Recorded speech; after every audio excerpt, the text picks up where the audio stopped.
Beautiful shot of the skyline of downtown Phoenix from the racetrack. We are a little bit south and west of there, and right in the foothills of these beautiful desert mountains where you see the cars have rolled out onto the racetrack, and we're getting set for race number 2 of this NASCAR Nationwide Series season. Those contending who have declared for the Nationwide Series Championship and how they came through Daytona last week. Sam Hornish Jr.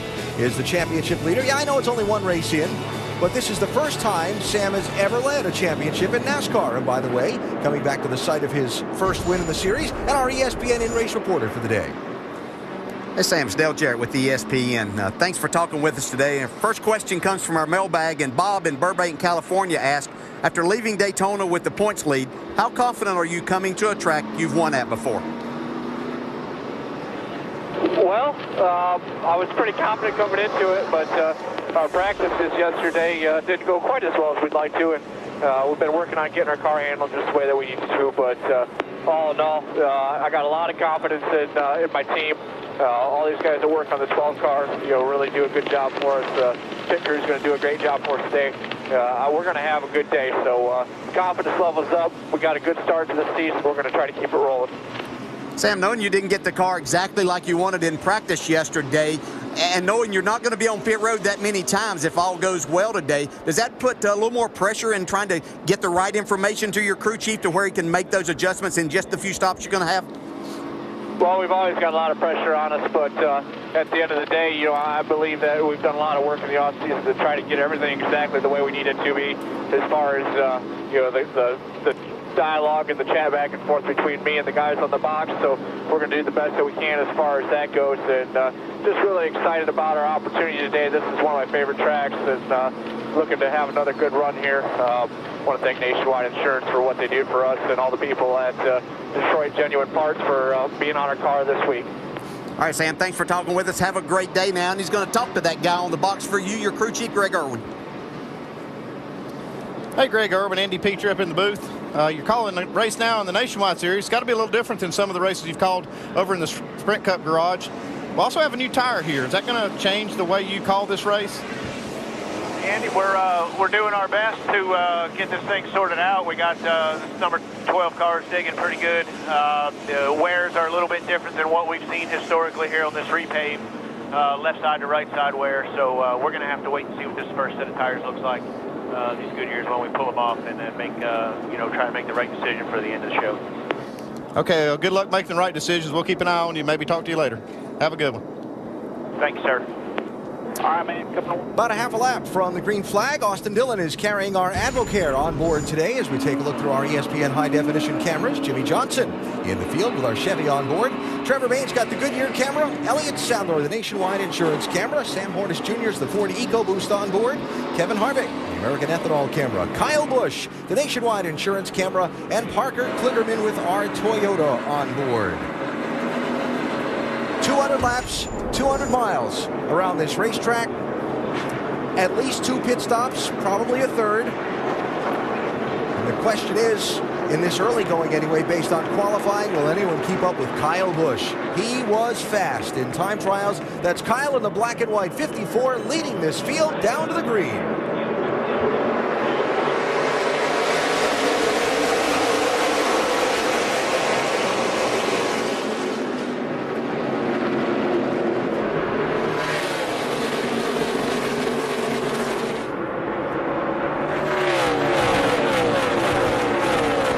There's the first of the shortcutters. It didn't take long to answer that question, did it?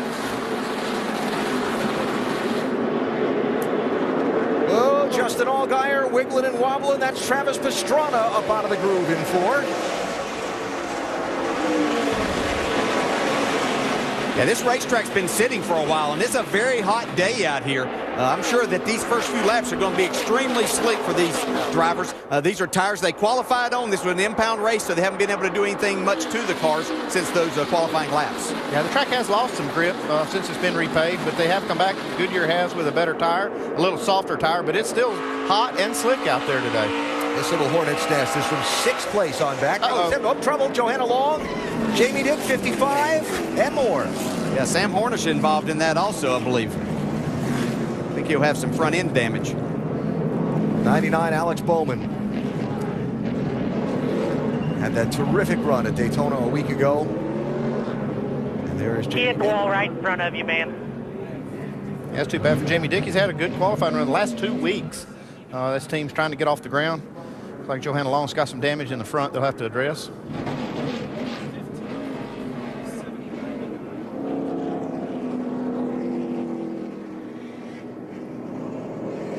See a lot of damage. Get down below the yellow line. Get down below. Yeah, Pastrana's got quite a bit of right side damage. And the nose of Sam Hornish.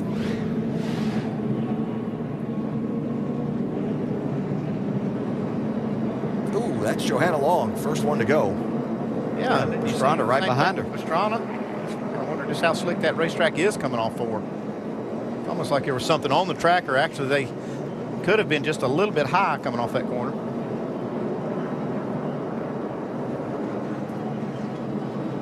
That was kind of odd, wasn't it? And Pastrana did it the lap before he was out of the groove.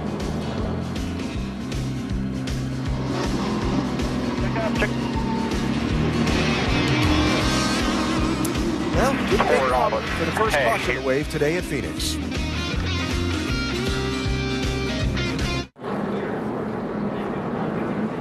Back live at Phoenix, NASCAR Nationwide Series Racing today, presented by Kawasaki. And as we dig deeper into this incident that brought out the first caution and has claimed about 5 cars worth of damage, there's a little more to it than first meets the eye as they continue to try and repair Sam Hornich's car and haul off some of the others too badly damaged to continue. As they go down the back straightaway, Hornish makes a pass on Johanna Long here. See, Sam gets out of the gas, but Johanna Long gets into him pretty hard here. Which leads shortly thereafter to that. Man, I don't know what we can do there. Frickin' drives into us one lap and then crashes right in front of us the next one. And I'm not sure that she didn't maybe knock a hole in the radiator there. And you could see her car, she was trying to turn, but as it came out, so it could have been putting water down. We saw Travis Pastrana go in there too. So, yeah, that makes a lot of sense. Because we saw a lot of cars really getting squirrely behind this wreck and didn't know what it was, like maybe something on the track, but very possibly could have been a busted radiator in that 70. Obviously, we'll effort a word with Johanna. And it could have been what put her in the wall, too. yes. And while we follow up on that story back in the garage area, Dave has been following Sam Hornish's repairs on the pit lane. His crew chief Greg Irwin has not spent a lot of time on this nationwide car, but the instructions are pretty universal. Don't block up the front end air intake while you work on repairing that front end. Get all the things that are hanging away from the tires and the suspension area. The good news is that Sam reports that he has water, oil, and fuel pressure, so nothing was punctured as far as the fluid delivery system in that 12 car. Jamie? That's good news for him, Dave. And updating a couple other stories, the man running fourth right now, Trevor Bayne, last week at Daytona, they're coming off a 31st place finish after a mechanical failure. This team desperately wants to turn things around. Remember, their focus is big picture. He's running every race this year, going for the championship. Now he's in a good car. This is the same one that Ricky Stenhouse Jr. finished third with at both races here last year. So far so good, but a good points day is what they're looking for. Vince? Well, after finishing 21st at Daytona last week, Austin Dillon is looking forward to a return to the front here at Phoenix. Crew Chief Danny Stockman says the key to a good run today is having the car good at the beginning of the race, so they're not spending those pit stops playing catch-up. They get the car better. The good news is from Austin in that initial report, feels good. Doc?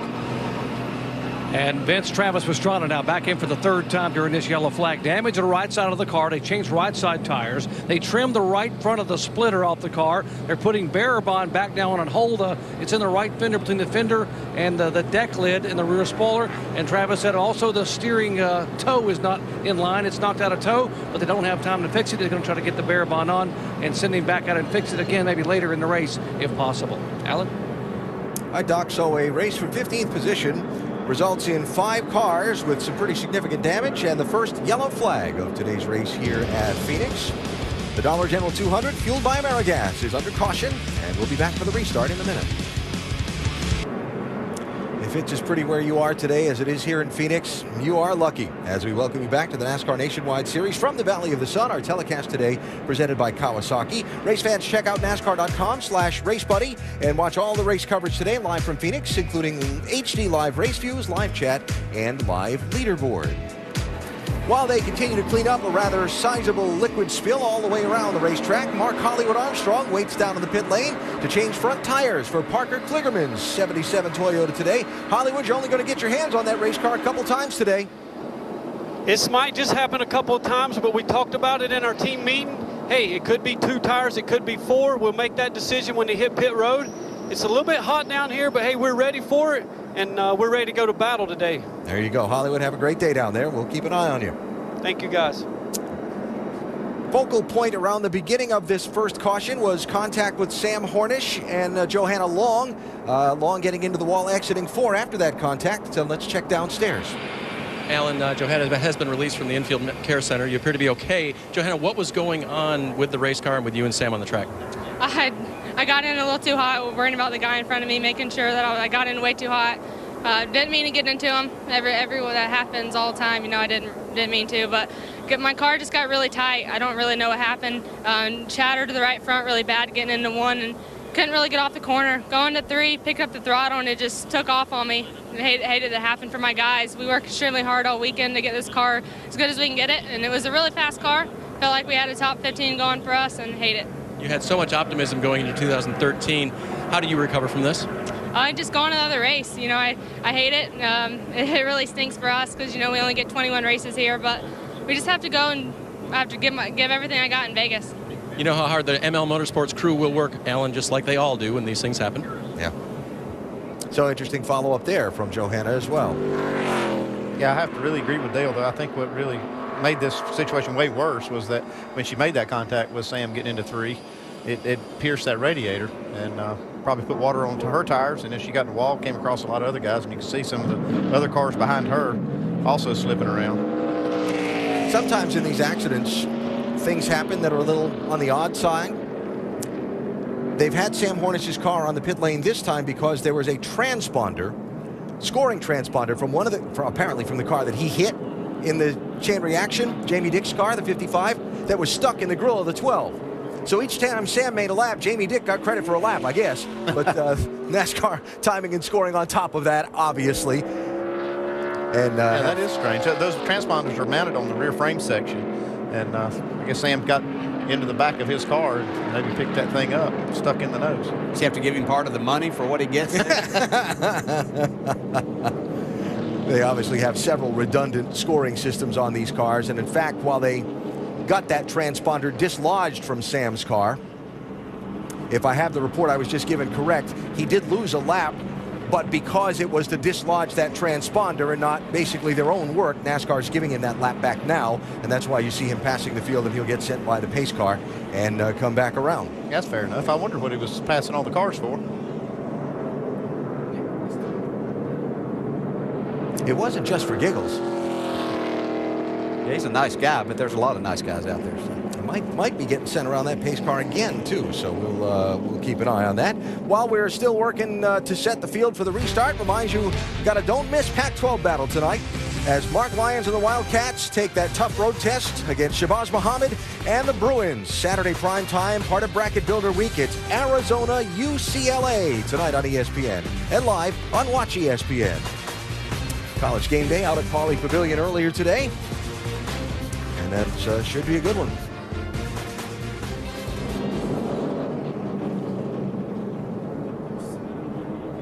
So early wreck here has given this race a somewhat off-the-pace start.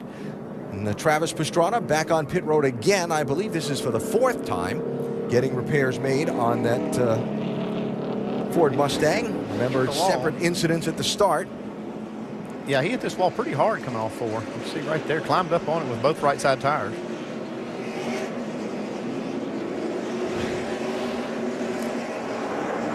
And so Pastrana rejoining now as the field is doubled up for the restart.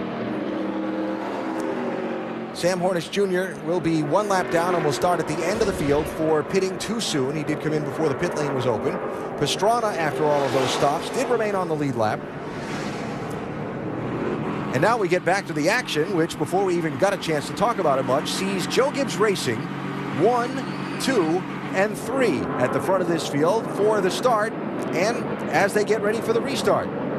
54 Kyle Busch, 18 Matt Kenseth, 20 Brian Vickers. Yeah, Brian Vickers there in that 20 car. He finished second out here last fall, so that was kind of the first race and foreseeing of what was to come with this race team as he signed on. Let's see if we can go more than 2 laps here.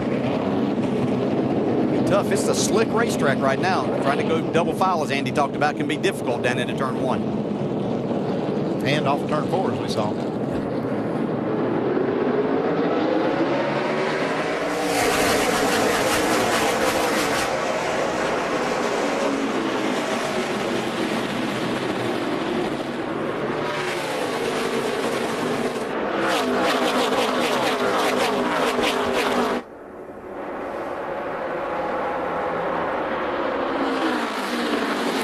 Busch does such a good job on these restarts. I mean, just look at the space he created in just 1 lap. And I think we're already seeing something that may play out later on here. That inside lane is going to be the preferred lane. You know, you might be in second place, but have a caution late in the race. Starting on that outside is not going to be much fun. 5th place, changing hands, 31, Justin Allgaier. By 3, Austin Dillon. There's Kevin Harvick, 33, and Regan Smith in the 7 right behind him. Looks like Austin Dillon's fighting a loose condition. He was really sideways off turn 4 last lap.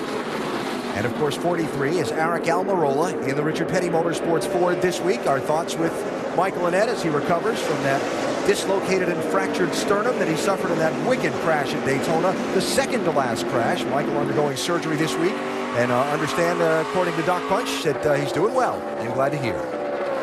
You see Regan Smith there battling. Really wanted to see how he would come back this week after being literally, he could see the checkered flag up there, but he was looking more in his mirror trying to make a block on Brad Keselowski at Daytona. Had to be disappointing for them, but this team really is doing a lot of good things. Matt Kenseth on the move, 18, going for second.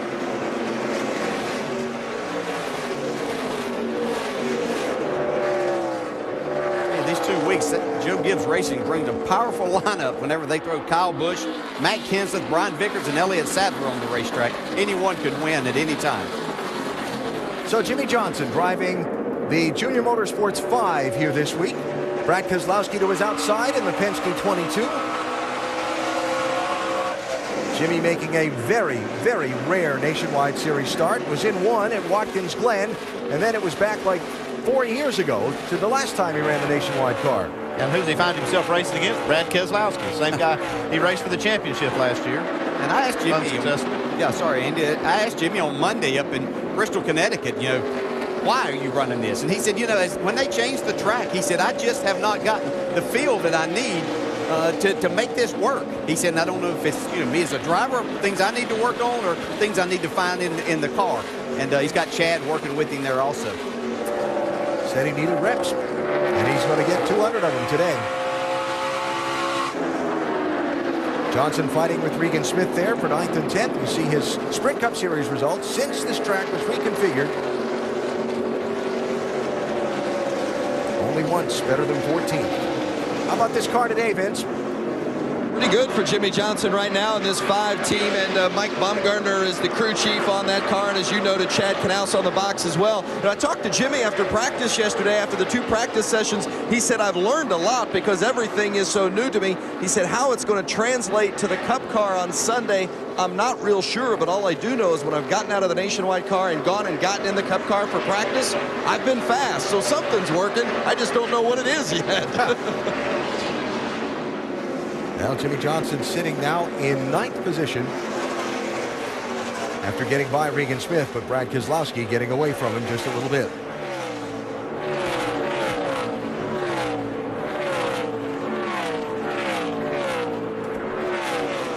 Well, after the field has sorted out from both the initial start and the first restart, one thing's been consistent. Kyle Busch in the lead. Only driver out in front so far today.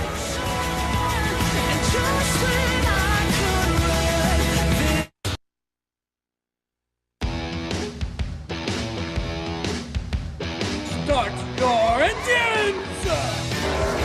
Well, it was a little rough start to today's NASCAR Nationwide Series race at Phoenix. 5-car pileup just a couple of laps into the race. Left some feathers ruffled and some fenders rumbled as well. No such troubles for Kyle Busch, though. Back aboard Joe Gibbs Racing Machinery in the NASCAR Nationwide Series this season, and Kyle has led all of the laps so far, although we're still very early today here in Phoenix. Of the drivers involved in that first accident, Johanna Long, Alex Bowman, and Jamie Dick's cars are in the garage area being worked on. Travis Pastrana's 4 laps down in 34th place, but Sam Hornish Jr., I forget that it takes the scoring a lap to catch up. He was back on the lead lap at that last restart, and he has made the most of it since the green flag. Yeah, he's gained a ton of spots. I watched his lap times. It looks like he's fairly competitive. He's back in the pack a little bit. Now, it usually costs you a tenth or two, but his lap times look pretty good, so I'm not too worried about the damage you see on his car. Yeah, he started 19th. That's where he's running right now. So other than some bent-up fenders and some work on the race car, he's okay right now. But as you said, it looks like the lap times are pretty decent for him. Even though the car doesn't look all that good. I know some fans just, it kind of rubs them the wrong way when you talk championship, just 1 or 2 races into the season, right? But we have seen with these championships how points, just a few of them, can make a difference. These guys came away from Daytona with the championship lead. If you give all that back at Phoenix by not going out there, fixing this car and getting all the spots you can, you might miss those points when you come back to Phoenix in November. Yeah, it is. I mean, this is every single race counts. They don't have a chase. They don't have a cutoff. And every one of these things pays the same amount of points. Yeah, that's the key, is you have to realize that it does, every race does count. As you said, you have to start from the beginning if you're thinking about winning this championship, and every race matters. Kyle Busch leading all the laps so far.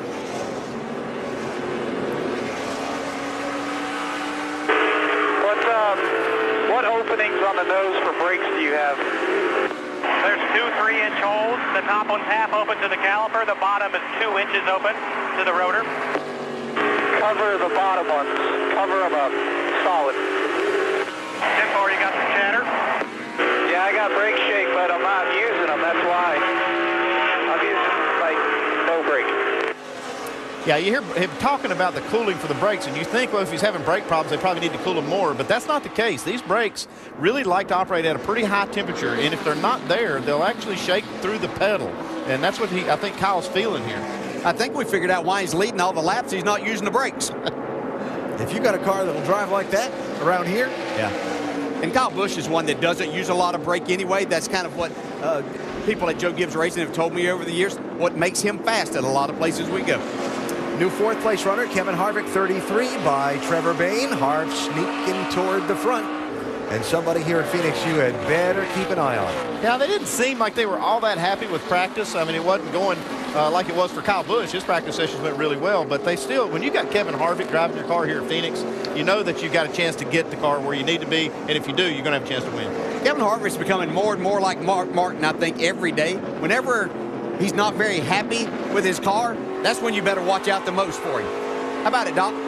Yeah, he wasn't happy when the race began. Also, he had a little stomach flu. Wasn't feeling good when he got in the car. He said initially, DJ, the car was very loose coming up off 3 and 4. He couldn't drive it, but it's gotten better and better. And now he's feeling better and running better in that 33 car, making his way toward the front. Yeah, it's amazing when you run better how much better you'll feel, too, physically. Yeah, one related to the other. Kevin Harvick with wins in all 3 NASCAR National Series here at Phoenix, including the Sprint Cup Series race here last November when that 29 was first to the checkered flag. One thing to watch for, I talked to some people in crew chiefs in the garage area, was that this new tire is to watch how the run goes and see how some of these setups will play into a short run setup where the car's fast for a little while and then kind of fades at the end. And you can set your car up for the long run, but you have to give up some of that speed at the beginning of the run. So I'm kind of watching for that and seeing who might be good at the end of this longer run. As they start getting the lap traffic, too, one thing I'm watching is they're having to dodge this lap traffic. Some of them are going to the bottom, giving them the outside. Others are moving up, and they're having to go to the bottom. So they're really having to pay attention as they catch this lap traffic. Watching 2nd and 3rd there. Car spinning over in 3 and 4. One looping around down the bottom of the racetrack. 92 car, Dexter Stacy, and the caution is out for a 2nd time.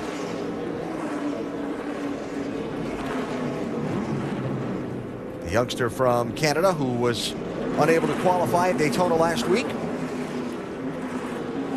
and has put us under the yellow flag with what looked to be a fairly harmless loop around down the bottom.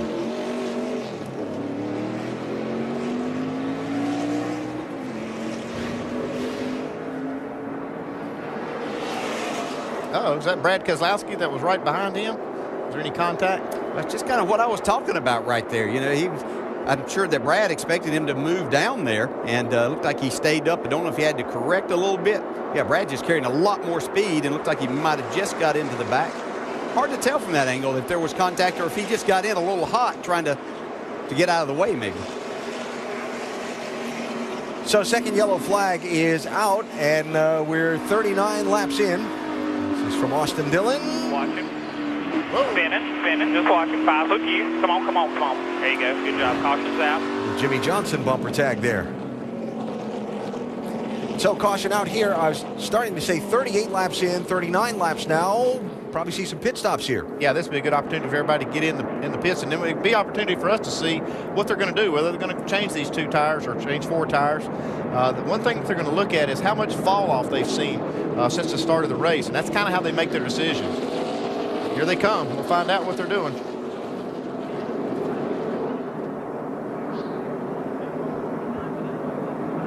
Let's check with Dave. Matt Kenseth will be the first to show their hand. His car is about a 2 tight, but it gets better as it goes, and he needs front grip. It'll be a track bar and air pressure adjustment, 2 right side tires only. Dr. Punch? Kevin Harvick very loose, as I mentioned, coming up all 4. They're going to change right side tires, 1.5 rounds on the track bar, and they'll top it off with Sunoco fuel. Jamie? Crew Chief Adam Stevens asked Kyle Busch, do you want any changes? He said, negative Ghost Rider, loves the car the way it is. Fill it up with Sunoco fuel. They'll put those right side tires on. Remember, Kyle Busch back in a Joe Gibbs racing machine, and he's getting passed by the competition. He gives up 3 positions, Alan. Had a little alignment problem there in his pit stall, looked like, Jamie. Yeah, it looked like he went right through the pit stall, had to back up. Saw some left side only tire changes there. Saw some right side only tire changes there. All under caution after this incident. In front of you. Stay low. Good job. Caution. 5-time champ, Jimmy Johnson.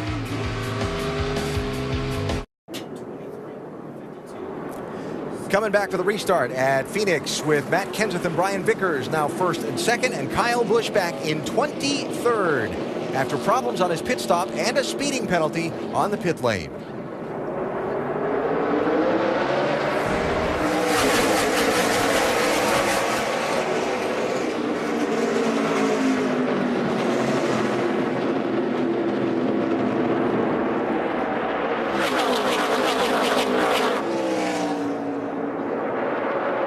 Kenseth gets clear for the lead. Vickers behind him, 20 in second. Harvick third. Allgaier fourth. Keselowski fifth.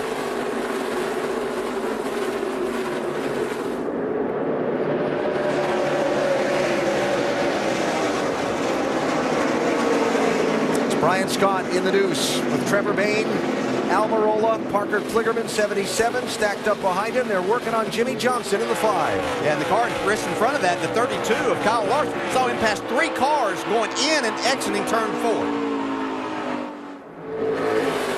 Oh, there's that tough angle into the corner that they were talking about on Countdown. Rusty and Ricky and Brad, and a little contact there. Almirola and Bayne. Come here if you want.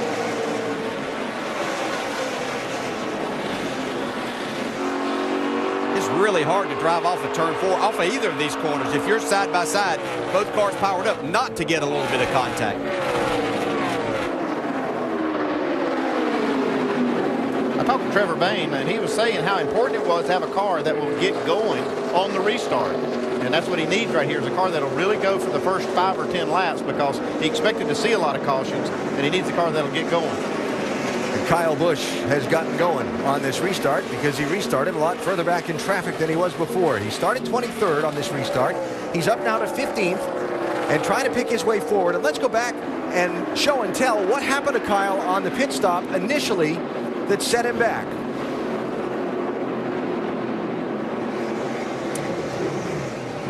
So he overshoots the box. They have to back up and service the car then. Now, overshooting the pit box, Kyle was the fast qualifier and picked the first stall in line for today's race. The problem is that's not the first stall on pit road. Did they cut the number 1 pit stall back a stall? Yeah, all year. There is no number 1 all year. That's what killed me. I did not expect that. Sorry. All right. We'll make a race of it. Who cares? Let's get it. Now, when NASCAR cut the fields in the Nationwide Series from 43 to 40 cars, one of the adjustments they made, that very first stall on pit road, not used for the nationwide races. So the number 1 pit stall, when you are the pole winner and you pick that, is actually the second one from pit exit. Why would they do that? Well, the stationing of officials and equipment and so on, you'd rather squeeze everything together in the center than have extra people and have gaps in that line on the pit road. And a new leader. Brian Vickers to the front. Don't think this is any surprise. A lot of people in the garage area were talking about Brian Vickers' car being really good throughout the day, but it had speed and it was even really good on the longer runs. Brian Vickers made his first start for Joe Gibbs Racing in the Nationwide Series. Here, oh, trouble, Joe Nemechek. Guys, he just wrecked us.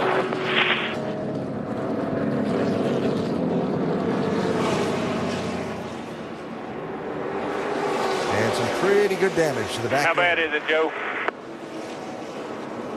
Oh, it's got the rear clip up off the ground.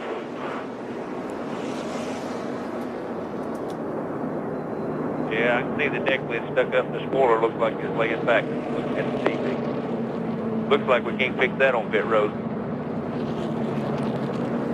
Well, Joe Nemechek racing for 18th position. And now with a very bent-up race car. And it may have something to do with that little shortcut across the dogleg down the backside of the racetrack. Nelson Piquet running down the apron through the dog leg and just did not have the angle. We heard Rusty Wallace talking about that in the countdown show, how you just, when you use that dog leg or the apron under the dog leg, the angle is all wrong, and he just got right in the left rear jump. Yeah, the car was loose. He was having to correct it. You could see that the wheels actually turned to the right a little bit as he clipped the apron. And they'll use the apron some to get their car turned. But as you pointed out, bad angle, nothing to do but run into the car. Besides, you have that responsibility. If you're going to take that shortcut back there, it's your responsibility as you get down into 3. You know you don't have the angle to stay off of the car. Now that is a very tough break for Joe, and you saw Mike Wallace maybe get a little piece of the damage there when Piquet wrestled his car back under control. Some contact there. Quarter distance into the race, yellow flag out for the 3rd time. I think you're right, we may be heading closer to that 10 total than the 3 of this race a year ago where yellows are concerned. Doubled up the restart here in Phoenix. Let's see, we started with the ocean and palm trees in Daytona. We've got the cactus and the desert mountains today in Phoenix. And next week, the Strip in Vegas. NASCAR Nationwide Series on the super fast mile-and-a-half Las Vegas Motor Speedway next Saturday at 4 Eastern Time, presented by Kawasaki, ESPN2, and live on Watch ESPN. A lot of twists at the finish of those Vegas races, and we'll see what happens next weekend. Brian Vickers now the leader just before the caution flag, and while we were documenting the Kyle Busch story and what happened to him, here was the courtesy exchange. Yeah, letting Brian Vickers lead a lap here, get that point. He battles for a championship this season. Matt Kent's got nice guy. Looks like he wants to keep it. Joe Gibbs Racing teammates there. So now, as the leader, Vickers chooses the inside lane for this restart. By the way, Kyle Busch in 13th position, restarted 23rd at that last green flag.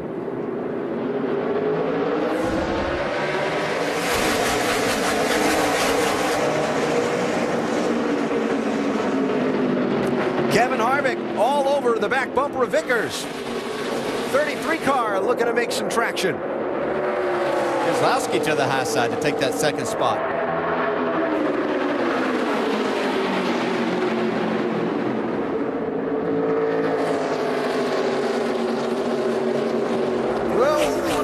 There by Kevin. See those gloves kind of busy in that windshield. Yeah, I'm not sure that Brian Vickers was all that happy with Kevin the way he took that spot. He was really kind of all over his rear bumper as he went through 1 and 2. Yeah, I didn't see Vickers really spin the tires. It looked like he got off to a pretty decent start, but Harvick was all over his rear bumper all the way down to turn 1. Justin Allgaier using that shortcut once again. See if he can hold it down. And does, and gets a spot. Justin Allgaier with a very solid day going in that 31 car. Here comes Kyle. Kyle on Kyle, actually. Kyle Busch 54, Kyle Larson 32. Just continue to be impressed with Kyle Larson. We expect this from Kyle Busch, certainly. But Kyle Larson has been very impressive in this race car. And I know we're only 2 races in this season, but you just see he has a tremendous amount of talent. Really getting the most out of this car. Kyle Busch now moving up to 7th spot. Kyle Larson in 8th, Vince. Well, the one thing that Trent Owens says about Kyle Larson, despite his lack of experience in any type of stock car, he has a tremendous feel for all 4 corners of the car. He understands what he's supposed to feel, what feels right, what doesn't feel right, and more than anything else, he feels all the right things. And Trent Owens and this Turner Scott Motorsports team continues to be impressed with the performance and the maturity of Kyle Larson. And Vince, while we watch Jimmy Johnson work on Larson there for a spot, I remember a long time ago Ray Evernham telling me what Jeff Gordon did best for him. He said Jeff might not be able to tell me whether to change a shock or a spring on the car at that point, but Jeff could always direct me to the corner of the car that I needed to work on for him to go faster and get the feel he wanted. Yeah, and Andy, that's really invaluable for a crew chief to get that type of information from your driver as to where you can work and put your thought process in place there as to changes you need to make. Yeah, you don't need a guy that knows exactly what part or what thing to change, but when he knows when he doesn't have what he needs and can tell you how to get it and which end of the car needs help, that's what you need. You can see him hold off Jimmy Johnson right there. He didn't let Johnson get that spot even though he had the inside. Speaking of the inside, here comes Eric Almirola in that 43, taking the spot away. Austin Dillon. Austin Dillon has slipped back quite a bit from where he took the green flag in this race, and now he's all the way back to 14th place. Yeah, there was a little jam up on that last restart, and Austin Dillon was part of that. What happens a lot of times here at Phoenix, and this is the 3 cars, they come down here to the start. It actually accordions ahead. You see somebody maybe just hiccup just a little bit, and as it does, you can see all of these cars start jamming up and making contact. Now Dillon now started in 6th position, and again, he finds himself back outside the top 10 in 14th. We'll knock the radiator in on that restart, I think. Yeah, I mean, he hit hard enough that he probably thought he could have gotten a contact with the radiator. It looks like it's fine right now, but definitely did rearrange the nose. Watching Dillon at work there, Doc. Yeah, got his hands full right now. He said on the radio a moment ago, guys, we got no traction, no side back coming up off the corner. He said, so we're dropping back. Meanwhile, the guy in front of him, the 43 car a minute ago, Eric Almirola, said the car is so much better after the adjustments on that first pit stop. He said, I'm on my way. This is a good race car today. Well, if he's on his way, he's going to have to get going because Kyle Busch has already moved back into the top 5 after restarting in 23rd position back at lap 44. And look at him. He's charging. This isn't because a lot of people pitted last time either. Yeah, he's really passed all of these cars. Just incredible how fast this car is. Going to work on Justin Allgaier for 4th. What was it that Kyle said? Well, we'll make a show out of it. Well, yeah. It's not going to last very long. The show is, yeah, can he get back to the lead by lap 100? Little things you just see Kyle get that car. You can see it twitch a little bit. He can drive it pretty free, but he just twitches a little bit. But he doesn't lose that speed that we see others do. I can't imagine, Jamie, he's complaining about this car much. Not at all, DJ. He's very happy with it, been in a great mood all day. Having that setback of the speeding penalty could have been to his advantage, while a lot of these cars ahead of him actually took right sides only. He came in and got left sides as well, so he has 4 new tires on that car. Remember, though, about Kyle, it has been 18 months since he has been to victory lane in the Nationwide Series. Perhaps that'll break today. It's hard to believe. Man, it's one of as many Nationwide Series races. It's been 18 months.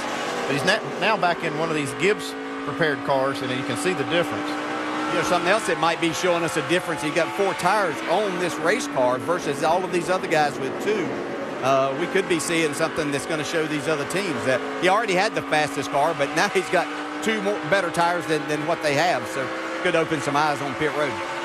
Second longest winless streak in his Nationwide Series career. Of course, much documented last year driving for Kyle Busch Motorsports, the team he started just before the beginning of last season. But this year coming back to drive for Joe Gibbs Racing in the Nationwide Series, and had one of the contenders to win last week at Daytona until they had some problems in the late going. Now, after leading the opening 40 laps of this race, getting tagged for speeding on pit road on a stop at lap 40, going back to 23rd for the restart, Kyle is up into 4th position and trying to close on his Joe Gibbs Racing teammates who are out in front of him, plus Brad Keselowski.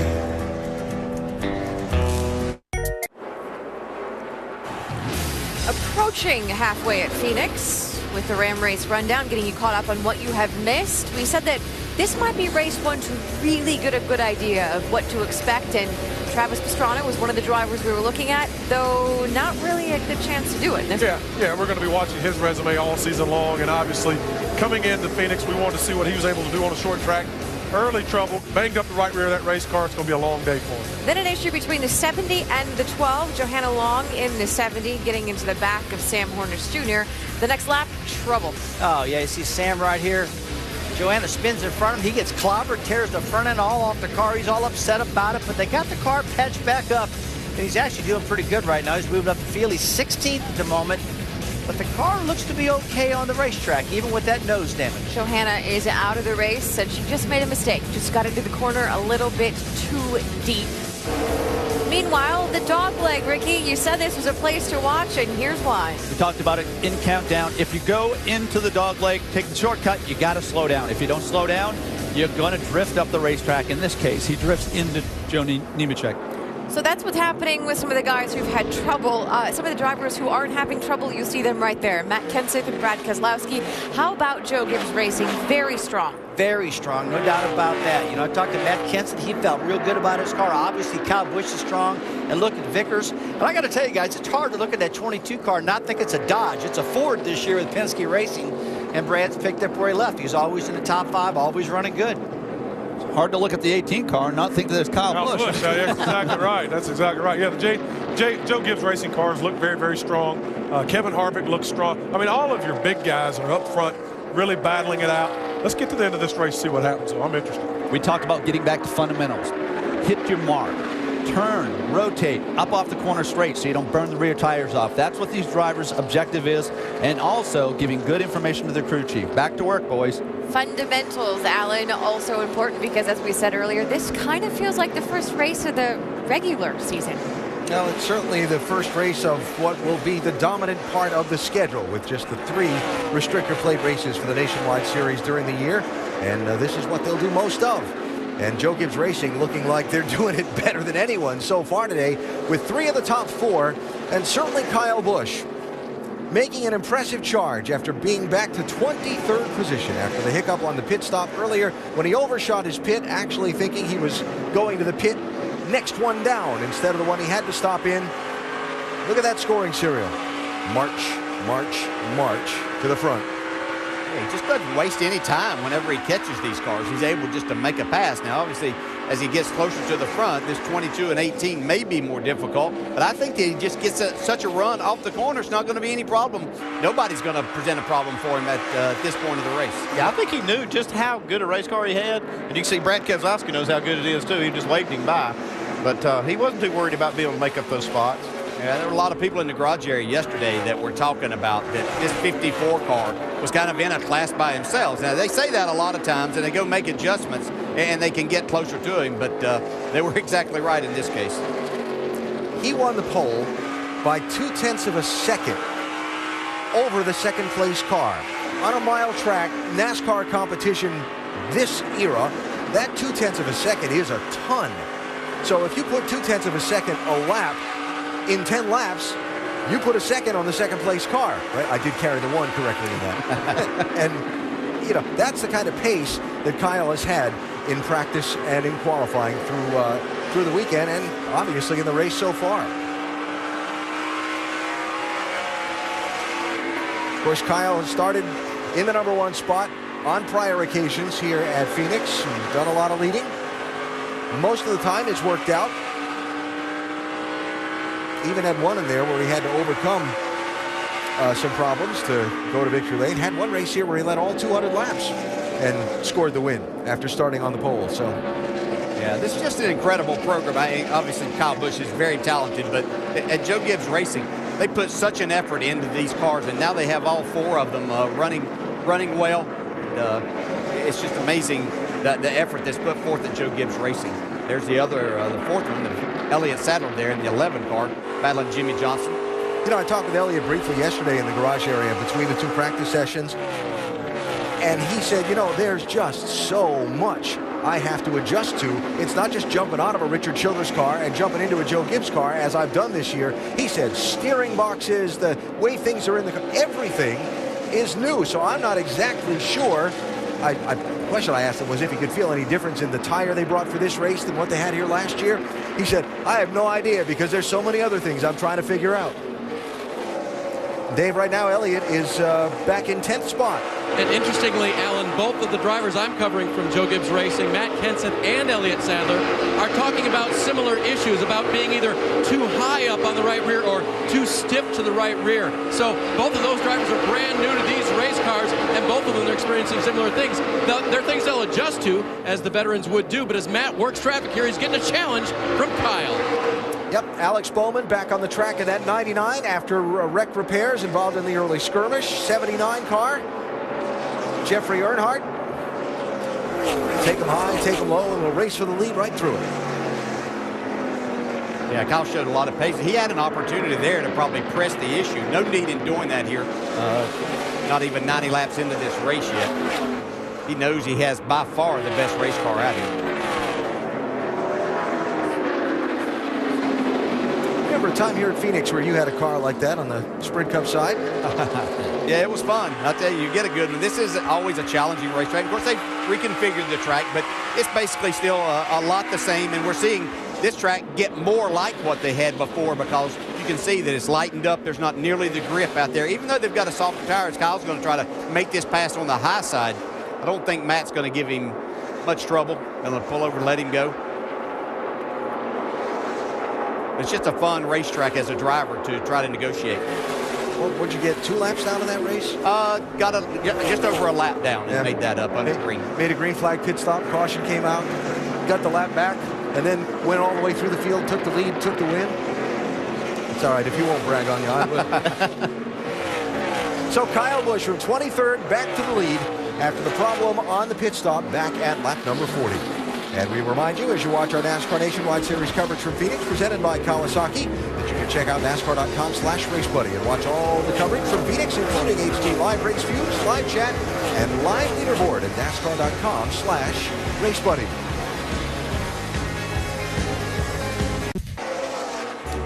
Just to the south and west of downtown Phoenix is the Phoenix International Raceway, where today's Dollar General 200, fueled by AmeriGas, reaches its midway point in just a couple more laps. Story of the race so far, Kyle Busch in a dominant performance. Kyle started on pole position, led the opening 40 laps, had a problem on a pit stop at lap 40, went all the way back to 23rd in line, and in some 45 laps raced his way back to the #1 spot, and you see the gap he's pulled on second place, Matt Kenseth. Brad Keselowski is 3rd. Brian Vickers 4th. Great run for Justin Allgaier in that 31, running 5th. Yeah, watching his lap times, he was really solid today. His Turner Motorsports team, they've put together some good cars, and Justin's got, right now, the best Turner car on the track. So there are your top 5. We go up to speed with Nationwide Insurance and check in on some of the runners from 6th position on back.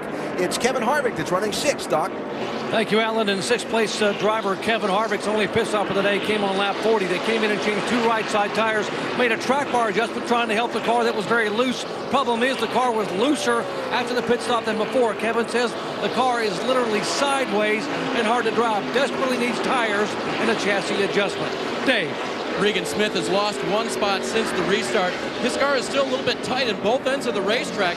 They took 2 left side tires on the first pit stop, and he's been dialing in some front brake to try to help that car turn. Now, Elliott Sadler, we talked about all the changes for him at Joe Gibbs Racing, but 3 crew chiefs and 3 different teams in 3 years in Nationwide. Chris Gale is the latest of those, a rookie crew chief on this circuit. They're working together really for the first time in what we've been calling the regular season. and they're trying to get to know each other. Again, that stiff on the right rear end of the car is really what has been bothering Elliott with his race car today. And Dave, running in 9th is that young man, number 32, Kyle Larson, the rookie. In fact, just his first ever Nationwide Series race here at Phoenix after his debut last week at Daytona. Had a really solid run last week, following it up with another top 10 run here today. Said the car's been really tight in 3 and 4. That's what they've been fighting mostly today, but it's better since they made a wedge adjustment during that first pit stop. As you see the 5 of Jimmy Johnson go inside of Larson. They've had a nice battle today. The 5-time Sprint Cup champion Jimmy Johnson, he's also been battling a car in 3 and 4. It's just been a little bit too tight down there, but he says it's getting better as he goes. A lot of power on top of that 5 box today with Chad Knaus and Casey Kane both looking on. Doc? Back behind him in 11th spot is Trevor Bayne, driving the same car that last year's champion Ricky Stenhouse drove here in both events a year ago. Now Trevor pitted on lap 40, came in 5th, came out 10th because they changed 4 tires. He's dropped back to 12th, has now gained a spot, but still very tight in the middle of the corner. Alan? All right, Doc, thanks. So look back a little deeper into the field as we watch Brad Keselowski and, trouble, Kevin Harvick into the outside wall. And the caution is out. Storm battery, you all right? Oh, man. Yeah, I'm fine. You heard the update from Doc on Harvick just a minute ago. And you heard from Kevin on the radio that he's fine, but into the wall hard in that 33 car. Yeah, you could get it. You could hear that in Kevin's voice. Be going to the garage from a tow truck. It won't move. I mean, it freaking killed it. Steering column's twisted. Like a right front tire went down. Wow, that is a pretty hard lick. Yeah, it's wide open in the gas at that point.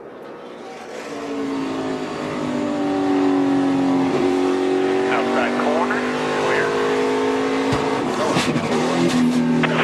He's got the wall here, boys. He's got the wall. Right front tire blew. Well, good to see Kevin getting out of that after that hard hit. Exiting the corner. Don't see that often here at Phoenix. A lot of times when you're going to see one of those, it's going to be going into one. Pit road open, and here come the leaders, Dave. Matt Kenseth's team is going to give him 4 tires. He needs it to be turning a little bit better in the middle, but tightened up a little bit going into the corner. Track bar and wedge adjustment planned. As for Regan Smith, he's going to get a chassis adjustment as well. His car's still a little bit tight. They're going to make a 4-tire stop on the 7 car. Jamie? Brad Keselowski, the best the car has been all weekend long. He says a bit free in, a little tight in the center. Track bar adjustment, they'll go up on that. Air pressure adjustment as well. 4 tires. Meanwhile, Kyle Busch, who fought his way all the way back to the front, he wants help turning a little bit. Wipe the grill. 4 tires, they filled it up. It's a clean out. Your leader, Kyle Busch. You will see Sam Hornish Jr.'s number come up in that 6th position. Right side tires on that 12 car. Trying to get a little track position back after their involvement in the lap 2 crash earlier in this race.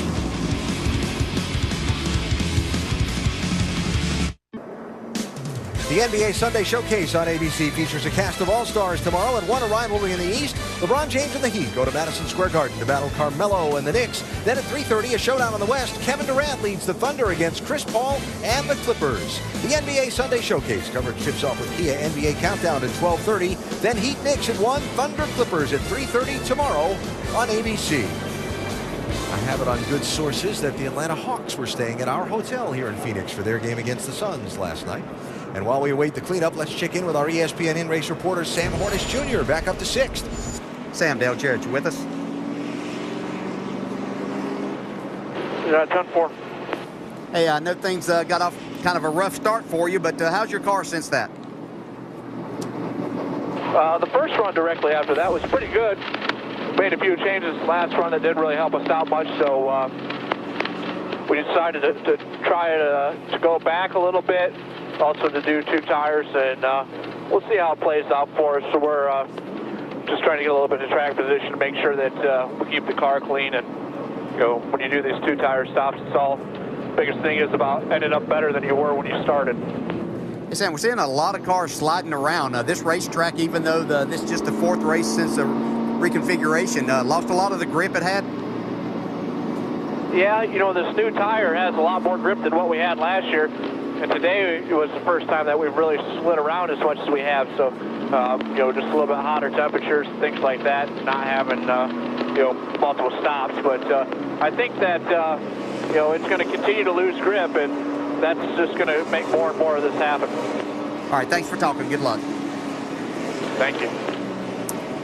Sam Hornish, our ESPN in-race reporter, recovering nicely from being involved in the lap 2 crash to be running 6th right now. His Penske teammate Brad Keselowski is getting ready to restart on the outside of row 2.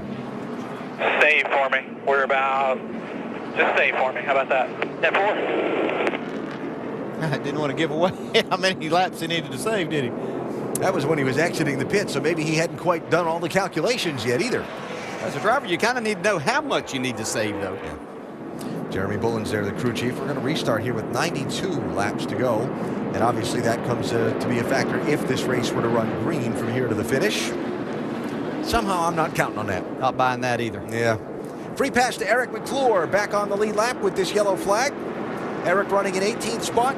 And it's Kyle Busch with Brian Vickers to his outside, 54 and 20. As we get set to go back at it with 92 laps to go.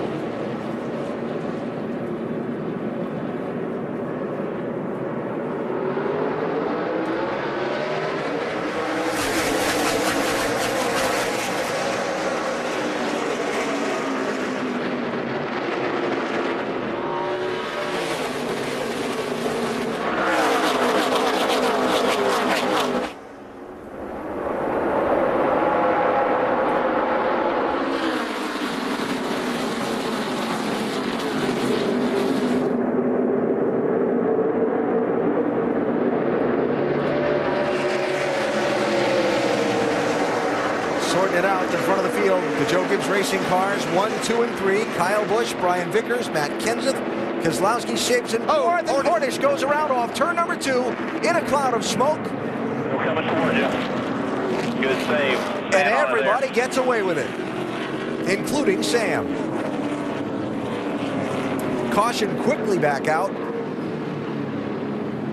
Remember, Hornish took just right side tires on that last pit stop to try and gain some track position.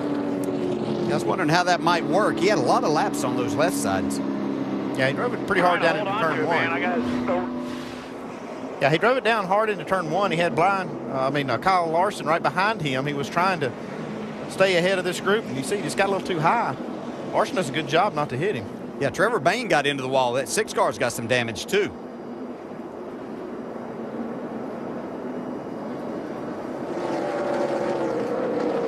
See Austin Dillon making a good move to avoid him. So yellow flag number 5 is out as we keep an eye on Sam Hornish Jr., who has had a challenging day so far here at Phoenix. Yeah, I was watching Sam, and just like you, Dale, I was wondering how those tires were going to work, so I watched him drive down into turn 1. Actually pretty hard to create a little bit of space on the cars he was racing. But now we know he was going a little too fast. Trevor Bayne coming in. There's a look at that right side, BJ. And not a lot of body damage, but he definitely hit the wall. Right along with him here. Roll with the 11 back there. You might be keep coming. Good. Good job. I get it. So caution back out for the 5th time here at Phoenix. A couple of championship hopefuls with some troubles.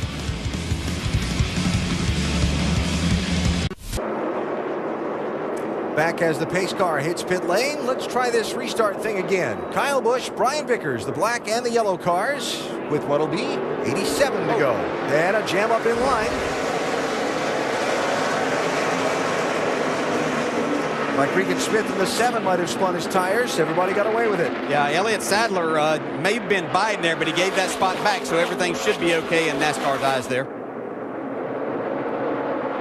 Brian Vickers once again doing a nice job from that outside spot, not to give up the 2nd spot. He's not trying to get the lead, I don't think, on those restarts. He just doesn't want to give up any more position. Look at Kyle Larson making it 3 wide under his teammate, Justin Allgaier. 32 cars Larson, Brian Scott in the 2, Allgaier in the 31. at 6th, 7th, and 8th. While that sorts out, Kevin Harvick, involved in a hard crash a few laps ago, has come from the infield medical center. Let's check in there with Doc. Yeah, first of all, Kevin, hard lick. Are you okay? Yeah, I'm fine. Obviously, it's not the way you want to end your day, but car had run really good the last 10 laps there, and ran some good lap times. We were way too loose at the beginning of the runs and lost a couple spots, but tire just blew with really no warning there. All right, glad you're okay. Kevin Harvick out of it here, an early day at Phoenix. Alan? All right, Doc, and Kevin back aboard tomorrow for the NASCAR Sprint Cup race. 51 car up out of the groove. Ryan Sieg. Sure your tire is clean. That is normally the Jeremy Clements machine. Sieg with the late call to sub for Clements in that car after Clements' suspension by NASCAR earlier this week. We stay green.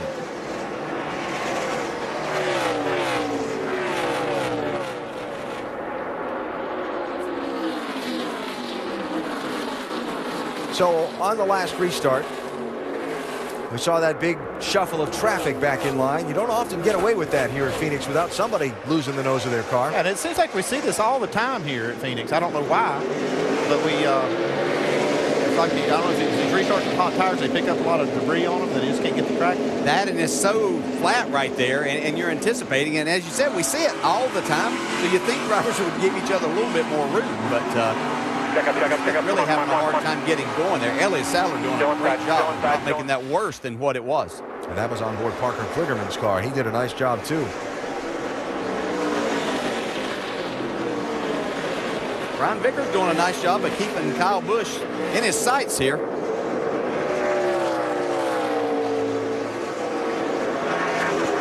Well, this is the first run now that since we saw the 54 take 4 tires the first caution, where a lot of these guys just took 2. Now they're kind of on even tires. Brian Vickers has 4 tires as well. Jimmy Johnson losing a spot. Justin Allgaier by him for 5th. Kyle Larson, 32, looking inside of Johnson.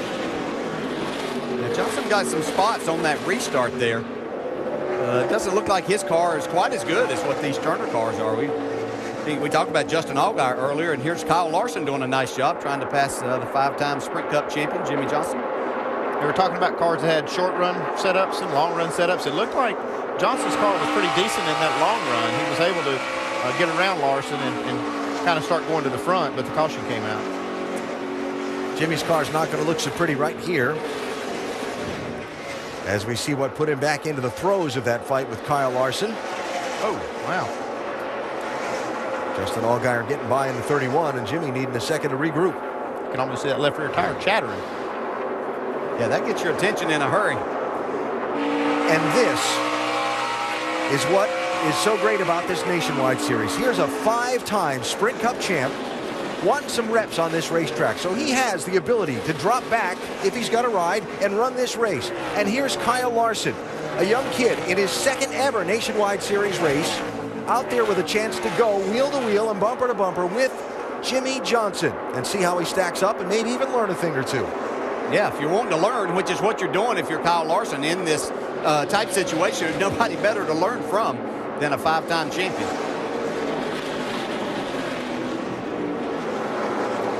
6 Bain, 3 Dillon, fighting for a spot, certainly farther back in the field than we expected either one of them to be today. I've really been surprised with this 3 car. I expected to see a lot more out of him. We're accustomed to watching him run up around the top 5, if not battling for wins.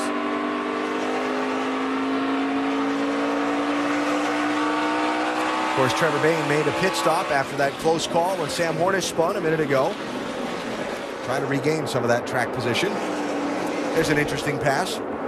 Elliott Sadler this year in the 11, passing Brian Scott in the 2. They had the opposite ride last year. Scott was in the 11, Sadler was in the 2. As you're behind the wheel, does that ever cross your mind? Yeah. Yeah, I mean, you didn't say that it doesn't, yeah. At the appropriate times. Yeah. Justin Allgaier continuing with a nice run today, just past Matt Kenseth. That 18 car seeming to fade a bit. Dave, any news there on why he might be fading some? Alan, Matt is making a dire prediction. He says we're going to finish about 8th here. The car is looser in. It's tighter in the middle. Whatever adjustments they made appear to have gone in the wrong direction as far as the driver is concerned. And so right now he's been passed by a couple of cars since the restart. As a driver, there's not a much worse combination than loose in and tight in the center. And one of the hardest things to fix. Well, that's the challenge for Matt Kenseth and his team if they get another shot on pit road in the final 75. We may have a flat, man. I don't know. I can't believe we could screw up this bad. There may be a flat front tire, so be ready. Or that's a possibility. And they're not fun to drive with that either. Matt talking to Matt there. Matt Kenseth and Matt Lucas. Jimmy Johnson 5, Kyle Larson 32, continuing this fight for 6th place. Now Larson's worked him hard. Seems like every time he gets beside him, he gets just a little bit loose and can't complete that pass. He's able to now down into 3. Car can get really loose right here. Like that?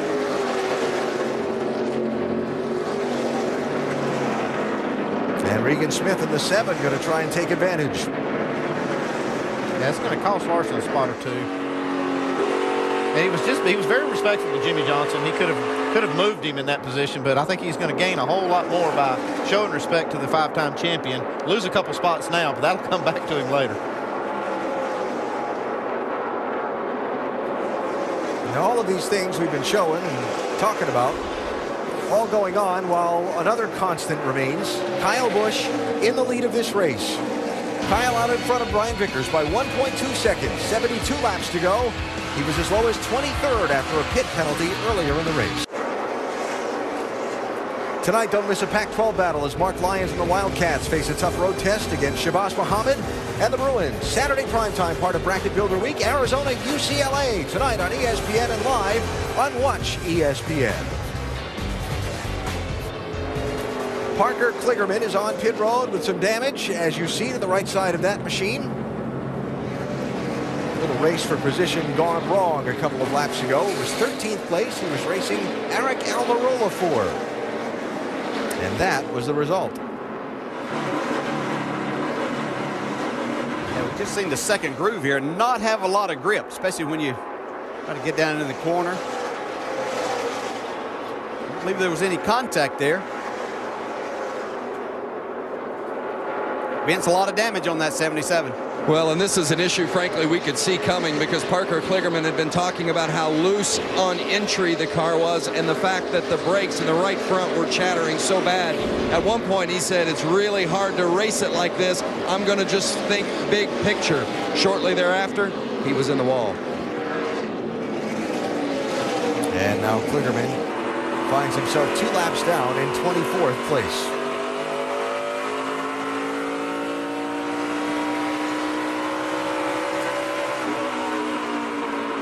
I was going to go with that line about sometimes you're the windshield, sometimes you're the bug when I saw that thing hit the camera lens, but I'll let that go.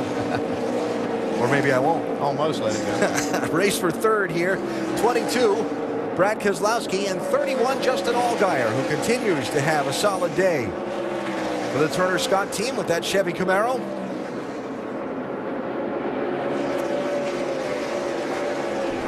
Allgaier is really looking good.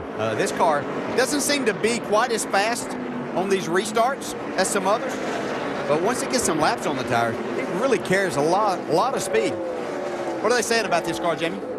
Exactly, DJ. They're saying it's getting better the longer the run goes. Now, their plan right now in the 31 camp, go as hard as they can. Don't give up any track position. We're going to have to pit one more time regardless. And meanwhile, right ahead of them, Brad Keselowski, they are on fuel conservation mode right now. So watch that 31 to come on and make it to the front as quickly as he can. An interesting thing there, Jamie. We went back racing with 92 to go just after everybody had pitted. They all stopped with 97 to go. Then we quickly had a caution, went back racing with 87 laps to go. The past numbers tell us we're going to see another yellow flag or 2 in this race. In fact, the past numbers tell us that more than in any other track in the Nationwide Series, you get a green-white checker finish here at Phoenix. More than most. Yeah, we saw where Kevin Harvick blew that right front tire because his car wasn't handling right. He's having to use the brakes more probably than he wanted to get it slowed down. And I've seen with this new tire, it seems like a lot of cars are loose in. We've heard that loose in tight in the middle. And so there's probably a lot of guys out there that are overworking those brakes. And when that happens, sometimes you'd be looking for another caution after they've run a pretty good long run.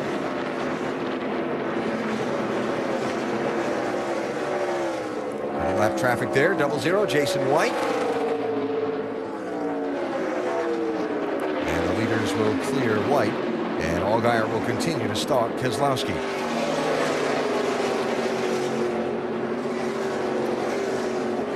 Just joining us, headline of the day, Kyle Busch started on pole, had a problem on a pit stop, went back to 23rd, charged back to the front in 45 laps, and he's out in front of this one.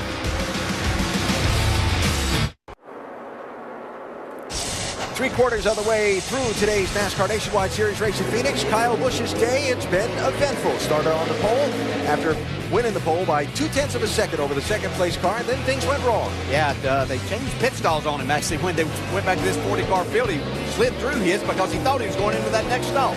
Didn't slow him down long. Went back to 23rd and 45 laps. He was in the lead. Sam Hornish Jr., championship leader starting today, only took 2 laps for his race to go sideways. Yeah, and he fixed the car. They came in and made some repairs. You can see the front end got torn up.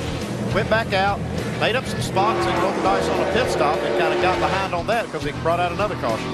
Took just 2 tires to get some track position, got up to 6th place, and then right after that pit stop, this happened. And they've had to work to recover from that some, and Sam is running in 14th place now. So when you look back at the drivers who came out of Daytona in good shape, who are going to contend for the championship, here's where they're running at Phoenix today. You've got Allgaier now, who's having a very solid day in 4th position on the racetrack. Brian Scott is running in 10th place. You saw the story on Hornish in his day, and Brian Vickers running in 2nd as the yellow flag waves.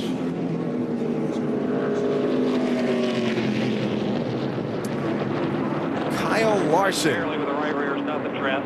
Nothing. All right, just get caught up here. The pit road's going to be 2 tires, guys. Right side's an adjustment. Has apparently gotten into the wall in that 32 car. Let's see what it looks like. You can see once again getting a little loose there in the center of the corner. Make a little contact here. If he did, it was light contact. Does a good job, really. There in all the marbles.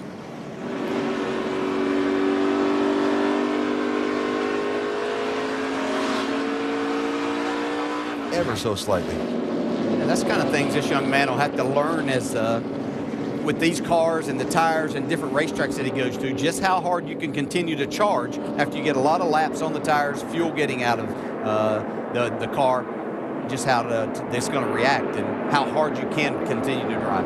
Yeah, he kind of got away with that one, though. Yeah. Make very hard contact, brought the caution out, come in and work on the car. Was running in 9th place. Remember we talked earlier about the importance of the pit crews? Here it comes.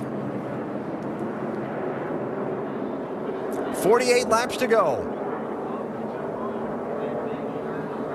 Not everybody is pitted. Let's check on those who did. Elliott Sadler picked up 3 spots to 6th. They're going to take on right side tires, bottom left of your screen there. Matt Kenseth had been talking about 4. His car had come around a little bit. He talked about wanting 4. Yes, they are going to take 4 tires on the 18. They'd fallen back to 5th. Jamie? Brian Vickers and Kyle Busch both welcome this caution. They could not make it on fuel. Right side is the call. No adjustments for Brian Vickers. He's down and away. Kyle Busch has officially led over 11,000 laps in nationwide racing. He is down and away. Very, very interesting. Matt Kenseth gets 4 tires. Drops back to 10th place. Brad Keselowski does not pit. Remember, they told him to save fuel last stop.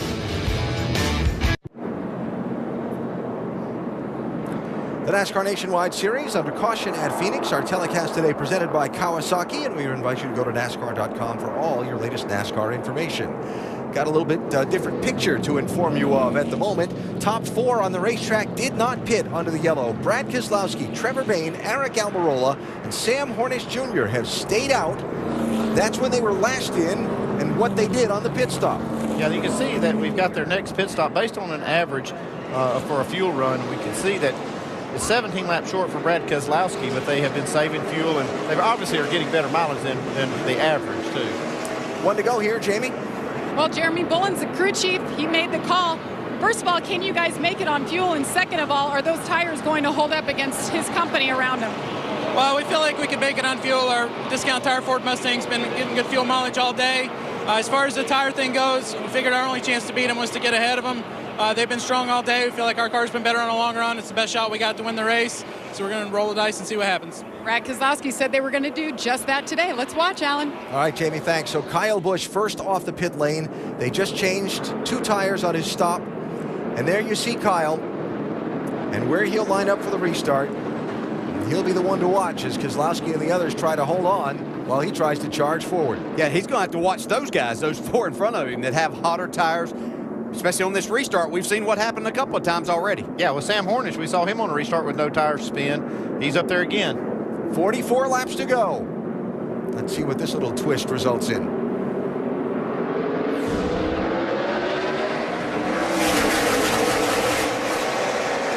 Three wide for Kyle.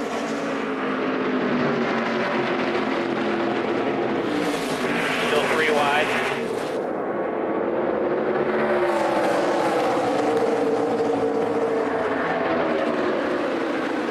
And he clears them both into turn 3.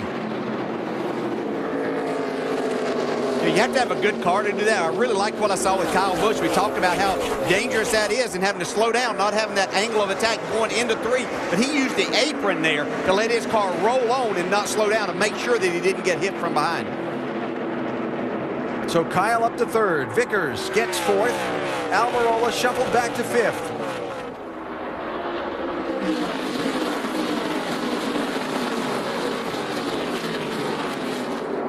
Brad Keselowski is one of the best to leave out there on tires. He can make the most of it, take that clean air and do the most with it. But today, he's got a tough task ahead of him if he's going to try to outrun Kyle Busch with the car he's had.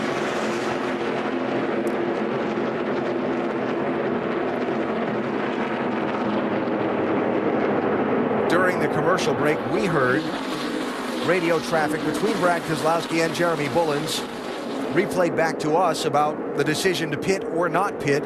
And Jeremy asked Brad, do you want the clean air? And Brad said, I like clean air. You got it. Now you got to make it work. Yeah, and the reason he asked that, the crew chief wants to make sure he wants to stay out also, but he wants a driver that's buying into the plan. And if he's got a guy that's ready to do that, then he's more than willing to make that call. Here's 5th place, Austin Dillon 3, Sam Hornish 12. Documented Sam's day earlier. Dillon fell back into the field, just took no tires on this pit stop, a little fuel to try and get some of his track position back. That can be a tough strategy as a driver. You've got tires that you've run, they're hot, they've got a little wear on them, then you're filling up with fuel. Makes the car drive a little bit on the loose side most of the time. Here's Kyle after Trevor Bayne for 2nd. Again, that shortcut across the backstretch dogleg, and he's up to the runner-up spot and still got a lot of laps left.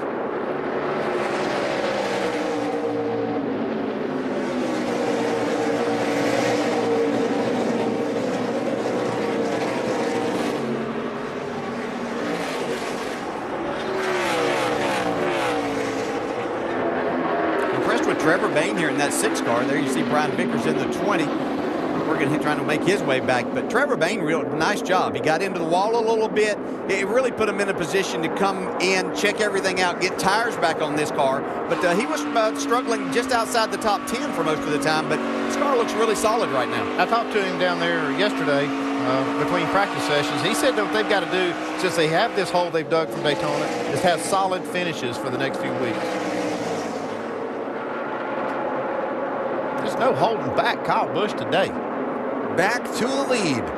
Keselowski looks to the crossover. He's got a fender.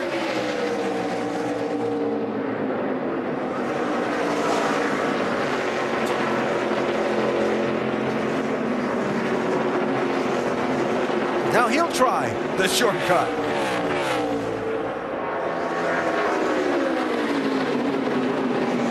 Tough position right there as that car is getting loose arrow-wise down into the corner. Now Kyle's going to make the pass.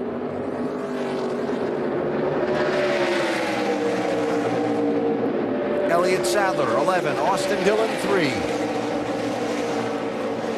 The Sadler's another one of those cars. It looks like it doesn't go all that good on the restart, but you get 5 or 6 laps on the tires, and he starts moving forward then.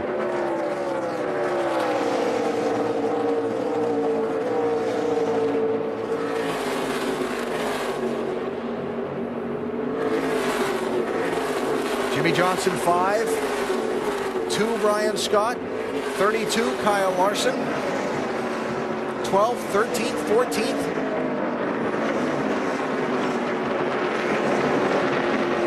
Larson's car looking none the worse for wear after sliding up ever so lightly into the wall. Yeah, you haven't seen very many people try to make a pass on the outside, and most of the ones we've seen do it have been veterans of this, but watch Kyle Larson. He hasn't minded, especially on these restarts and things, and right there was able to go on the outside of Brian Scott and make the pass. Justin Allgaier trying to regain some track position lost by those who did not pit, like Sam Hornish in the 12. 31 car up another spot. That'll put Justin to 5th.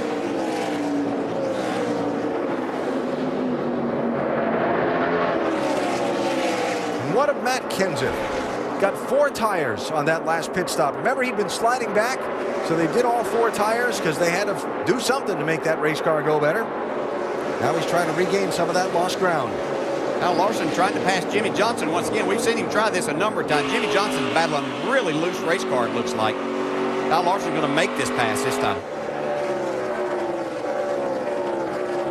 And so Larson up to 12th and Jimmy Johnson back to 13th, Vince. What's been interesting is we have seen these two run around one another all day long, and for the most part, they've kind of been fighting the same thing. Larson has been fighting a free everywhere race car.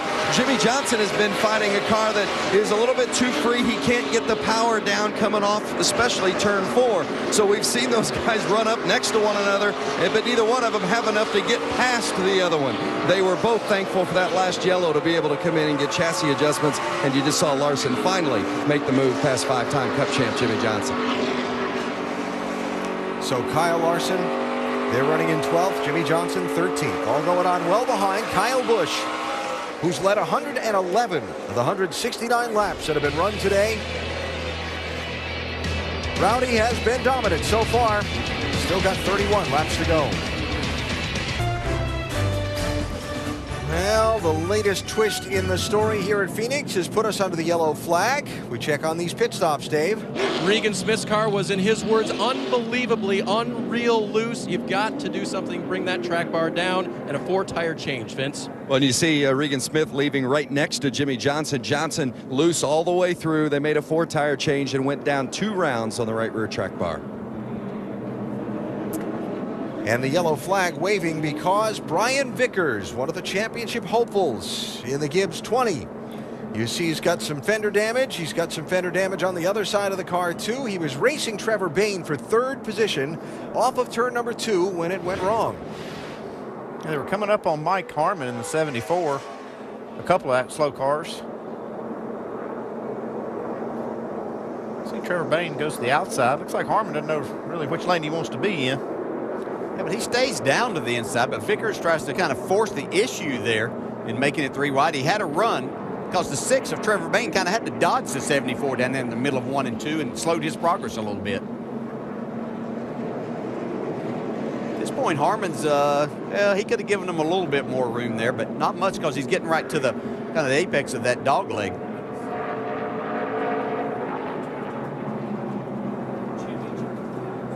So, trouble there for Vickers, who again was running in 4th position and racing for 3rd, and by that shower of sparks, he's still got some problems with that 20 car that are going to need attended to as we get ready to run the final stretch of this race. While they check the track and get set for the restart, a reminder that the NBA Sunday Showcase on ABC features a cast of all-stars that won a rivalry in the East.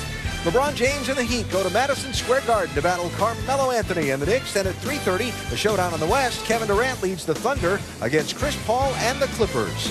NBA Sunday Showcase coverage tips off with Kia NBA Countdown at 12:30. Then Heat Knicks at 1 and Thunder Clippers at 3:30, all tomorrow on ABC. Did you see the pregame dunks LeBron put up? Yeah.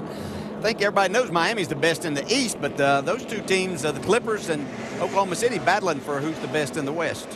Should be a fun afternoon of hoops. Getting ready to restart here. Brian Vickers back on the racetrack. Jamie? Add insult to injury. He has damage to the race car. He pitted twice to fix the damage. They just told him you pitted too soon. He has to go to the tail end of the longest line. Brian said, I'm sorry, guys. That was my fault. Didn't see it. My kid crew chief said, hey, we're all in this together. So Brian going to restart 18th now with what will be 24 laps to go. Yeah, I don't think he had really real choice but to get to pit road there, because he continues around another lap. He's going to create more damage to underneath of that race car. So doubled up. Kyle Busch with Brad Keselowski to his outside. Trevor Bayne, Justin Allgaier in row number 2. Elliott Sadler and Sam Hornish Jr. in row number 3, and so on. 18 cars on the lead lap, and we go green with 24 laps to go. Sometimes these restarts get a little crazy on this Phoenix front stretch. Even a little worse because you got the sun in your eyes here as you get ready to start. Good clean one there.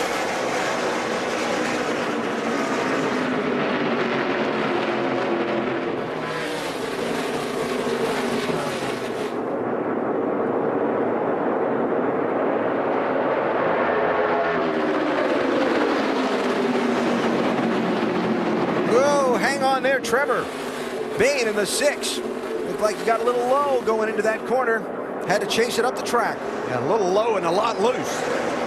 See Sam Hornish able to wrestle that spot away from Elliott Sadler, who restarted on the inside. Good job by Sam Hornish. He has fought hard today, hasn't he? Yeah, but he looked like Elliott Sadler's got a run off of 2 on him.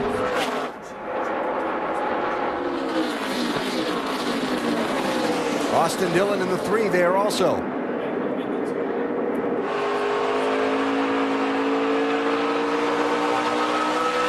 Hornish caught up in an accident just the second lap of the race.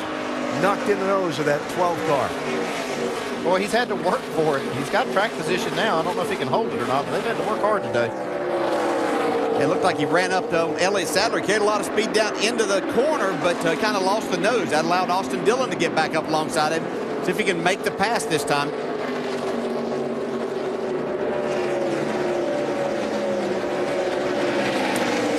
Hornish holding on, and he's got that 6th position for the moment, Dave. Has not been complaining about his race car other than the old rubber, as now you see Dillon going by and challenging on the inside. Remember, he had 8 more laps to give in the fuel calculation. Wow, look at Almirola as he pitted on lap 111, did Sam Hornish. So it was 8 laps later than a lot of the other guys who stayed out. I don't know about you, but I'm glad Almirola backed out of that, because that was going to get ugly. Yeah, there was nothing good going to come of that to stick your nose down in. Comes Matt Kenseth. He's got those 4 tires from 2 cautions ago.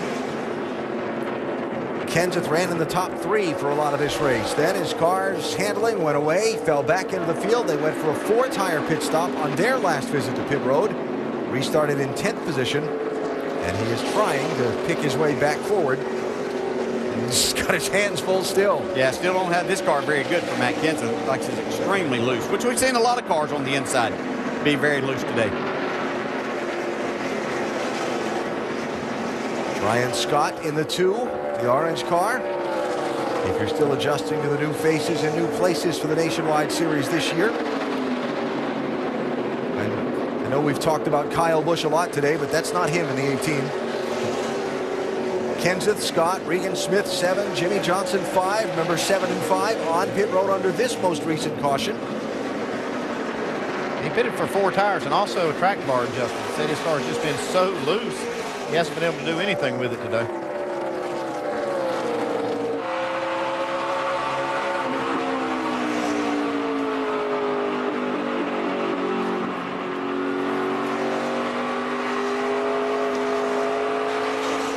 Got a loose race car. That's a tough position to be in, too, trying to make that pass right on the bottom.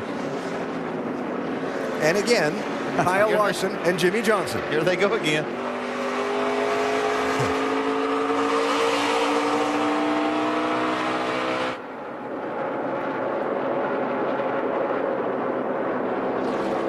All the letters rubbed off the left rear tire of Kyle Larson's car. Had some contact somewhere. Oh. That tire looked a little Just say it looked like it had a lot of flex in it there from that last camera shot off of turn 4. Hope that's not going down on him.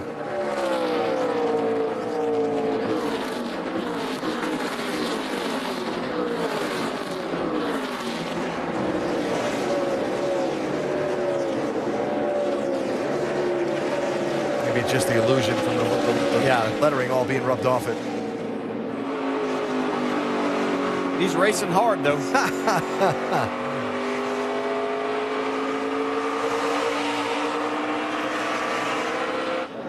Multiple choice here. Jimmy Johnson's going to get out of his car at the end of this race and say, man, it was fun racing with that kid, or man, that kid was pesky. Kenseth, Almirola.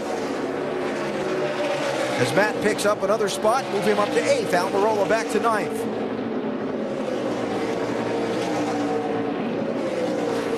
Inside, outside. Eric McClure in the 14. That might bring a caution out right there.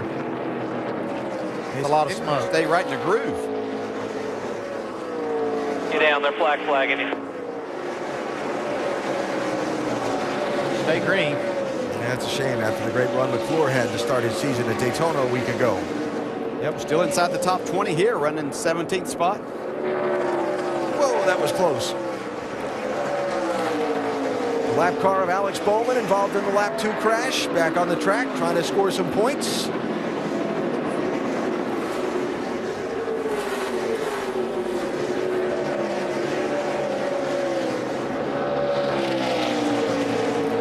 I'm going to say Jimmy's had enough here. Yeah.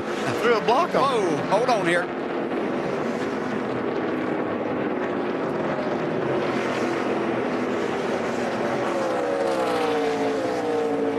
Kyle Larson got lost his focus there as Jimmy made that block and they got down into turn 1.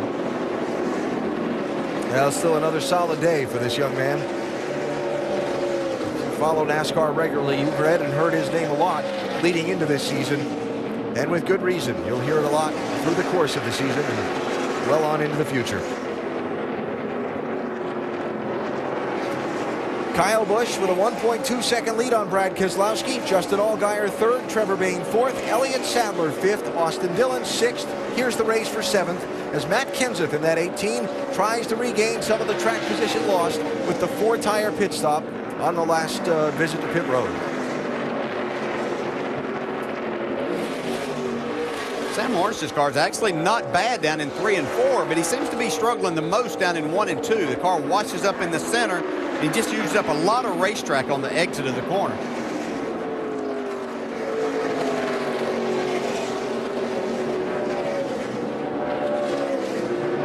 They got to give Greg Irwin and Sam a lot of credit for how they've really hung in there today under some pretty tough conditions. Yeah, it could have been disastrous to them. I mean, a couple of different times. To give Sam credit, he's done a terrific job. They've repaired this car nicely, and by staying out there, got some track position, and he's holding himself well in the top 10 right now. So there's the man who's been the story of the day so far, Kyle Busch, and the gap he has on 2nd place, Brad Keselowski.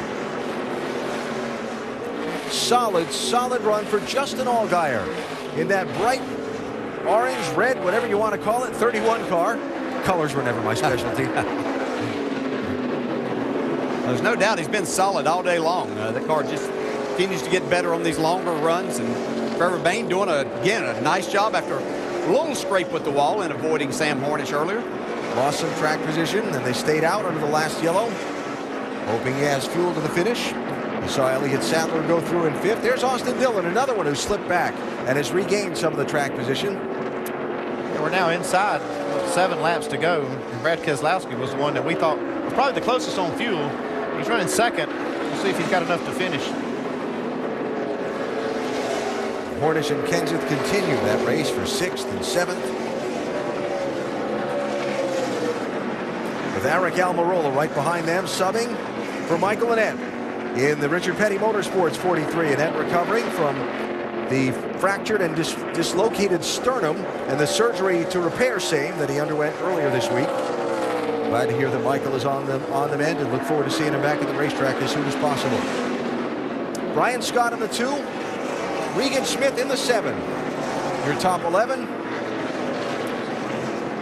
Kyle Busch set off last year to do something different. Wanted to build a race team of his own. Drove it in the NASCAR Nationwide Series in a majority of the schedule. Went through the year having opportunities to win. The car won with brother Kurt behind the wheel at Richmond. But victories just eluded Kyle, sometimes in frustrating and disappointing ways. This season decided to partner back up with Joe Gibbs Racing for the nationwide effort, an effort that is also boosting his Kyle Busch Motorsports team, both under the hood and technologically.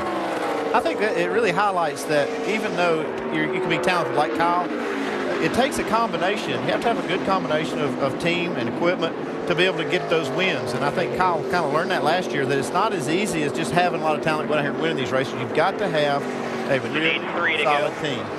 Yeah, and you know that it had to affect Kyle Busch as he went along, barely missing the chase then Richmond in the last race before the cutoff. Mentally, it does work on you there. So I think that they accomplished a lot with this. It helped Kyle Busch and his nationwide race team, helps him as a driver, and helps him mentally be prepared for tomorrow and on these weekends where they race twice. Dave Rogers has made no bones about the fact that he thinks it helps his Sprint Cup program with Kyle as well. They'll start 4th tomorrow in the Cup race here at Phoenix. What a performance this has been today.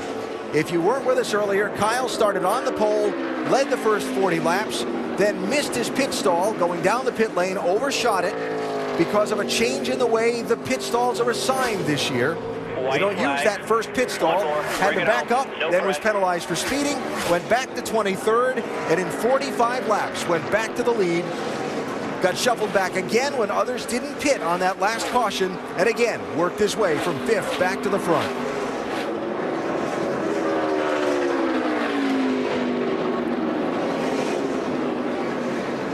The second longest dry spell of his career in the Nationwide Series is over. Kyle Busch wins at Phoenix. Thank you, thank you.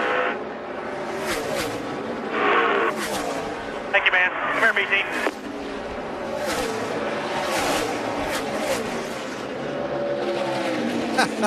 And right to the finish, Kyle Larson and Jimmy Johnson.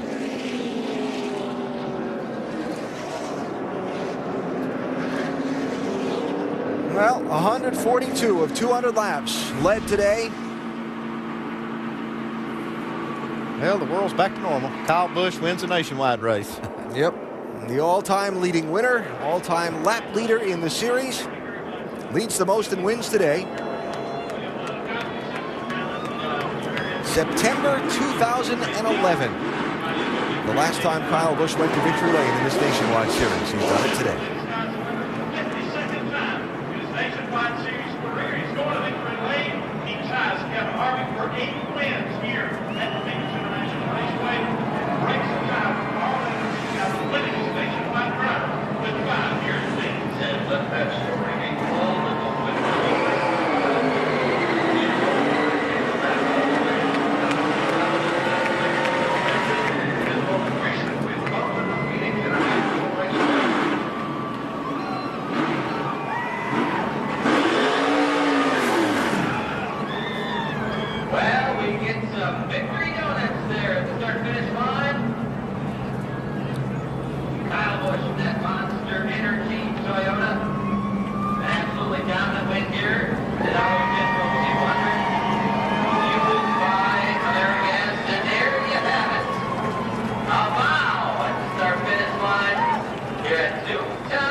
And a well-deserved bow today for Kyle and his entire team. After they dominated Phoenix, they'll be celebrating in victory lane shortly. We'll talk with Kyle and some of the other top finishers as we come back for post-race in Phoenix. You thought you saw Kyle Busch's burnout before the commercial. He lit him up again, all the way up and down the front straightaway.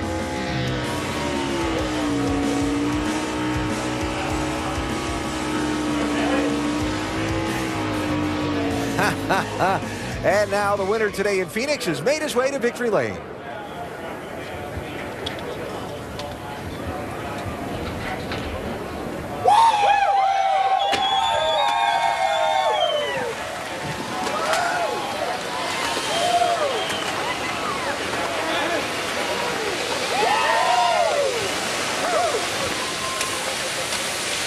to believe it has been 18 months, Kyle, since you've been to Victory Lane. Now listen, last year we all watched you. You tried so hard to win, to get here in your own equipment. It didn't happen. What is it like being back here with your Joe Gibbs team? It feels awesome. I mean, I wish everything in the world that we could have gotten it done with all my guys at Kyle Busch Motorsports, but can't say enough about Joe Gibbs Racing, all these guys on his team. I mean, they do a phenomenal job. It all pays off. We see it. We've seen it in the Nationwide Series for years, and I can't say enough about Monster Energy. You know, these guys are awesome. They stuck with us through last year and everything, and had a trying time, but we're here. We're here in Victory Lane now, so it's all sweet and fun right now. But can't say enough. Thank Rodney, Hilton, and Mark, all the guys there, and Toyota. Of course, Mark Cronquist for building these JGR engines. They're awesome, and appreciate Butler Seats keeping me comfortable. And it's fun to always come out here and win a Nationwide Series, get us warmed up a little bit for tomorrow. All right, your wife, Samantha, walks into Victory Lane, and Kyle Busch is in Victory Lane for the 5th time in the Nationwide Series.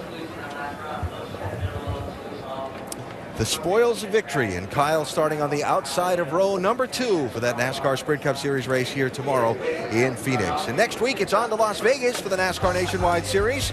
That super fast 1.5-mile track will be on the air Saturday at 4 Eastern on ESPN2. Our telecast presented by Kawasaki, and we'll see who is the fastest of the fast next weekend in Vegas.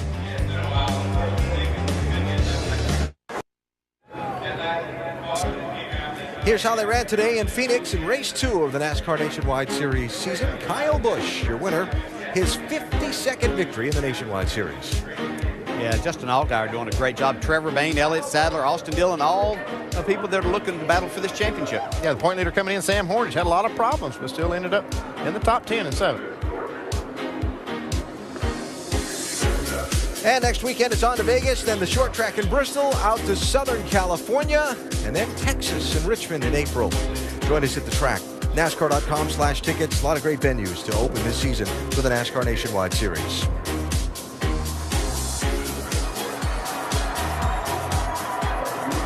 Well, we knew when Kyle Busch said he was teaming back up with Joe Gibbs Racing for the Nationwide Series this year, that was going to be a hard combination to beat. All the races Joey Logano won last year for them. He's back in Victory Lane just 2 races into the year. Yeah, Joe Gibbs has really got a stacked field with there's talent in those cars, and I think it's a sign for them to have a good shot at this championship with his other team. Yeah, but we're going to have a great points battle. It's kind of shaping up now. We're seeing what's going to happen. Brian Vickers, a little problem there today, but he'll be right in the mix too. But great race by Kyle Busch, no doubt. 4 Eastern, ESPN2 next Saturday from Las Vegas. And up next, college basketball. K-State and Baylor from Waco. This has been a presentation of ESPN, the worldwide leader in sports. Kyle Busch, your winner at Phoenix.